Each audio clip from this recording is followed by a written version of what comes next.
ನಾನು ಮಾಡಿರೋ ಬೆಳವಣಿಗೆಗೂ ಇವ್ರು ಕೊಟ್ಟಿರೋ ಬೆಳೆಯಲ್ವೇ ಇದರಲ್ಲಿ ಕಡ್ಡಿಗಳು ಅದಕ್ಕಿಂತ ಜಾಸ್ತಿ ಇದೆ. ಇಲ್ಲಿ ಎಡದ ಕಡೆ ನಾನು ಮಾಡಿರೋದು, ಈ ಬಲದ ಕಡೆ ಇರೋದನ್ನ ಅವ್ರು ಕೊಟ್ಟಿರೋಂಥದ್ದು. ಇದರಲ್ಲಿ ಡಿಫ್ರೆನ್ಸ್ ಏನಾಯ್ತಪ್ಪ ಅಂದರೆ ಹೈಟ್ ಚೆನ್ನಾಗಿದೆ, ಗ್ರೌತ್ ಚೆನ್ನಾಗಿ ಬಂದಿದೆ, ಕಡ್ಡಿಗಳು ಜಾಸ್ತಿ ಆಗಿದೆ. ಮಾಮೂಲಿ ಇದಕ್ಕಿಂತ ಒಂದು 5ರಿಂದ 6 ಕಡ್ಡಿ ಇದರಲ್ಲಿ ಹೆಚ್ಚಿಗೆ ಇದೆ.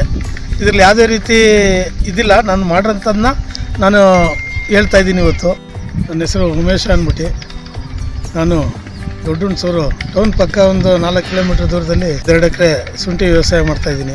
ಅಗ್ರಿ ಲೇಸರ್ ಕಂಪ್ನಿಯವರು ಡೆಮೋ ಕೊಟ್ಟಿರು ನಮಗೆ. ಆ ಡೆಮೋದಲ್ಲಿ ಅಗ್ರಿ ಲೇಸರ್ ಅಂದ್ಬಿಟ್ಟು ಗ್ರೋತ್ಗೆ ಇದು ಮಾಡಿ ಒಂದು ಪಟ್ಟಿ ಅಂತ ನನಗೆ ಹೇಳ್ಬಿಟ್ಟು ಹೋದರು. ಅದೇ ರೀತಿ ಅವ್ರು ಹೇಳ್ದಂಗೆ ಅದನ್ನು ಮಾಡಿದೆ. ಅದಾದ ನಂತರಕ್ಕೆ 12 ದಿನ ಬಿಟ್ಟು ಅಗ್ರೋ ಸ್ಮೈಲನ್ನು ಒಂದು ಪ್ಯಾಕೆಟ್ನ ಕೊಟ್ಟಿದ್ದರು, ಅದನ್ನು ಮಾಡಿದೆ. ಅದಾದ ನಂತರಕ್ಕೆ ಇವತ್ತು ಶುಂಠಿ ನಾನು ಮಾಡಿರೋ ಬೆಳವಣಿಗೆಗೂ ಇವ್ರು ಕೊಟ್ಟಿರೋ ಬೆಳೆಯಲ್ವೇ ಇದರಲ್ಲಿ ಕಡ್ಡಿಗಳು ಅದಕ್ಕಿಂತ ಜಾಸ್ತಿ ಇದೆ. ಇಲ್ಲಿ ಎಡದ ಕಡೆ ನಾನು ಮಾಡಿರೋದು, ಈ ಬಲದ ಕಡೆ ಇರೋದನ್ನ ಅವ್ರು ಕೊಟ್ಟಿರೋಂಥದ್ದು.